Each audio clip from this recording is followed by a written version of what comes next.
नमस्कार, आप देख रहे हैं अनोखी आवाज और मैं हूं आपके साथ अनुष्का।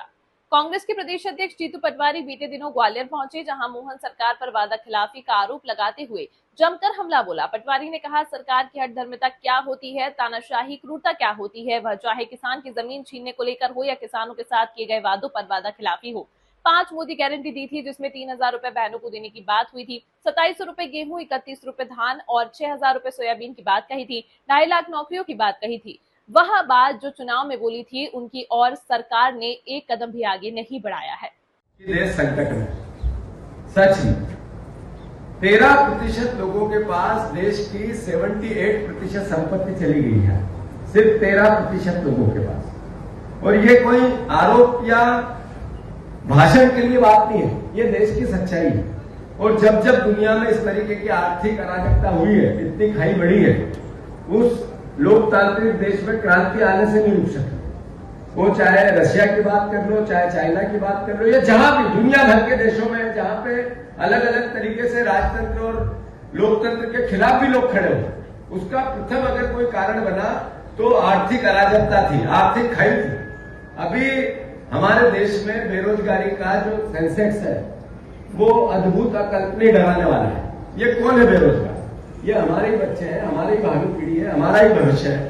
वो राजनीतिक विचार से ऊपर का विचार है, एक दल के विचार से ऊपर का विचार है, देश का विचार, कि अगर इस तरीके से हमारे बच्चे बेरोजगार होते गए तो आखिर एक दिन करेंगे क्या?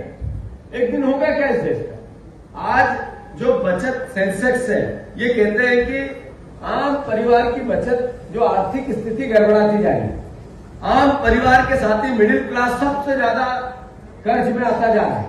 और सबसे बड़ी बात यह है कि दुनिया में देश एक तरफ कहता है कि 4 लाख करोड़, मोदी जी 4 लाख करोड़ की अर्थव्यवस्था बन रही है, दूसरी तरफ देश सबसे ज्यादा गरीब भी बन रहा है।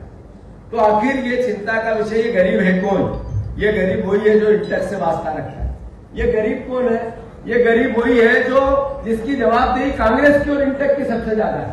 मैं समझता हूं कि कांग्रेस एक ऐसा दल है जो देश के लिए अपनी एक तरफ 1 साल 1.25 साल मध्य प्रदेश की सरकार को हुआ है, नई सरकार को हुआ है, मोहन यादव जी को मुख्यमंत्री बने।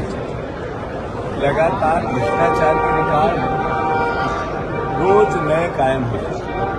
दूसरी ओर सरकार की हठधर्मिता क्या होती है, तानाशाही क्या होती है, क्रूरता क्या होती है, वो चाहे किसानों से जमीन छीनने को लेकर हो या किसानों के साथ किए गए वादों की वादा खिलाफी।